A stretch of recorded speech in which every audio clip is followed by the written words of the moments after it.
Welcome back to Primetime News. And a special welcome once again to our viewers on onespotmedia.com. We begin this evening with the latest on the fire at the Riverton landfill. Significant progress has been made in containing the smoke nuisance, which has been a major health hazard and also been affecting visibility in the area and around the facility. But as we found out, a major water system to aid efforts to extinguish fires on the landfill is no longer in use. Kirk Wright explains why. On Thursday, areas like Plantation Heights could hardly be seen from the Mandela Highway. Today, visibility has improved. Executive Director for the National Solid Waste Management Authority, Audley Gordon, says that's largely because loads of dirt have been used to suppress the fire at the dump. Additionally, the fire department has been using water from a nearby hydrant at the Nessus plant on Mandela Highway. We were informed that this feeder truck, also called the water tender, holds close to 4,000 gallons, while the pumper, which is this truck, holds close to 600 gallons. When the fire started Wednesday, both trucks have been making several trips per day, carrying gallons of water to the dump. This at a time when Jamaicans have been asked to conserve because of the current drought. A few years ago, a water system was put in place on site to help reduce the reliance of potable water to douse fires at the dump. This after a series of fires.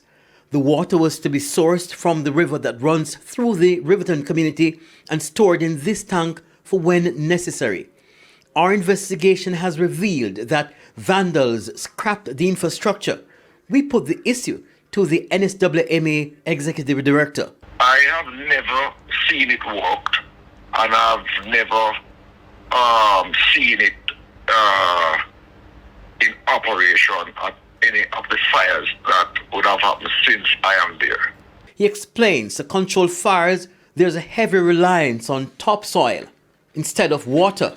He says upward of 80% of what's used on the site is cover material. The NSWMA has been forced to purchase topsoil, having used over 200 loads which had been stored. Do you think a point is to be made, though, that if this system was working, then there'd be far less reliance on you having to use, deplete the water from the regular water supply in a time of drought? Sure, if you're sure that were the system up and running, that there would be less reliance on the external water supply.